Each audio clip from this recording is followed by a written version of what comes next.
Баршаңызға сәлем достар, менің арнама қош келдіңіздер. Бүгін сіздерге қызанақ пен қиярды бірге жабу жолын ұсынатын боламын. Қиярдың өзін жапсаңыз да өте керемет болып шығады. Күтірлеп, міндетті түрде видеоның соңына дейін қарауға кеңес беремін. Алдымен қиярымызды салқын суға 2 сағатқа қалдырамыз. Содан кейін жуып бөлек алып, ыдысымызға қиярдың екі шетінен кесіп алатын боламыз. Барлығын осылай дайындап алғаннан кейін тағы да бір рет жуып алатын боламыз осы қиярымызды. Оған дейін біз суымызды қайнатып, банкамызды парлайтын боламыз. Өзіме осылай буға парлаған банкалар ұнайды, себебі сенімді әрі банкам дұрыс парланды ма деген ой болмайды. Енді осы банкаға кептірілген укроп менде, соны саламыз. Сарымсақ 3-4 дана, өз қалауыңыз бойынша көбірек немесе азайтып салуға болады. Лавр жапырақтарын саламыз.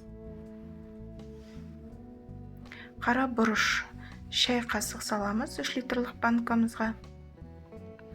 Болгар бұрыштарында 3-4 данадан өзіңіздің қалауыңыз бойынша сала бересіздер. Енді төменгі, яғни астыңғы бөлігіне біз қиярымызды жинайтын боламыз. Рет-ретімен әдемілеп салуға тырысамыз. Банка өте ыстық, себебі 3 минут шамасында менікі парланғандықтан күйіп қалмай байқап жинап алыңыздар.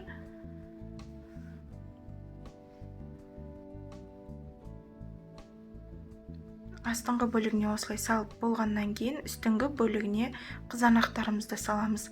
Қызанақты таңдаған кезде қаттылау түрін таңдаңыздар. Бос түрі сақтау барысында езіліп кетеді. Міндетті түрде оны да жақсылап жуып алуды ұмытпаңыздар. Келесі банкамызды да дәл осы ретпен толтыратын боламыз. Яғни жарты бөлігіне қияр, жарты бөлігіне қызанағымызды салатын боламыз.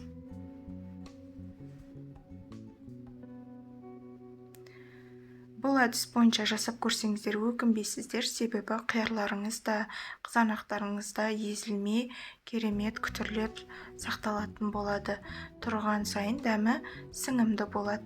Міндетті түрде осы әдіс бойынша жасап көруге кеңес беремін. Қызанақтарымыздың барлығын салып алдық. Бос орын қалдырмауға тырысып, кішкентай қиярларды да үстіне салып жібердім.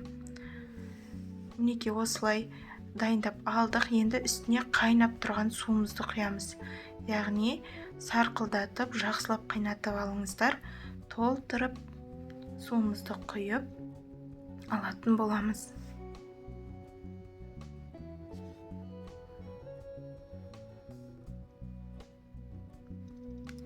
Енді осы банкамызды 20 минут көлемінде бөлме температурасында қалдырамыз.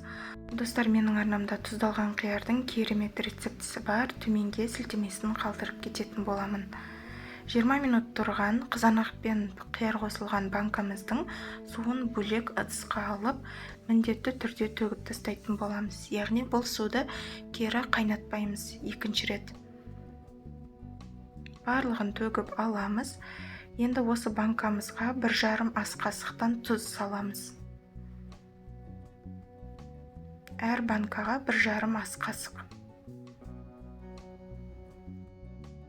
Секерімізді де дәл солай 1,5 ас қасықтан саламыз.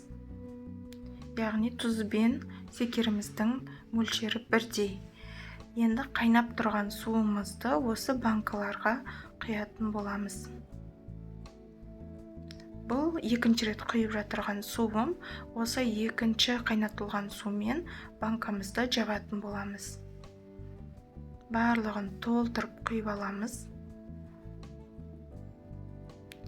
Енді осының үстіне 70% сірке су, яғни уксусымызды 1 ас қасықты толтырмай құямыз. Әр банкаға 1 ас қасықты толтырмай құясыздар. Достар, сондай-ақ бұл сірке суының жарамдылық мерзімі, сапасы жақсы болу керек. Сол кезде сіздің банкаларыңыз атылмайтын болады. Енді осындай закрывашканың көмегіменен қақпағымызды айналдыра отырып жауып алатын боламыз. Тексеріп алуды ұмытпаңыздар. Қанты мен тұзын толықтай ерітіп аламыз. Енді осы банкаларды жылы көрпеге орап, толықтай суытатын боламыз. Мінекей достар, біздің қыс мезгіліне арнап жапқан банкаларымыз дайын болды. Әсіресе қою тағамдармен, палаумен, ет тағамдармен керемет үйлеседі. Міндетті түрде жасап көруге кеңес беремін. Сіздермен болған Замира.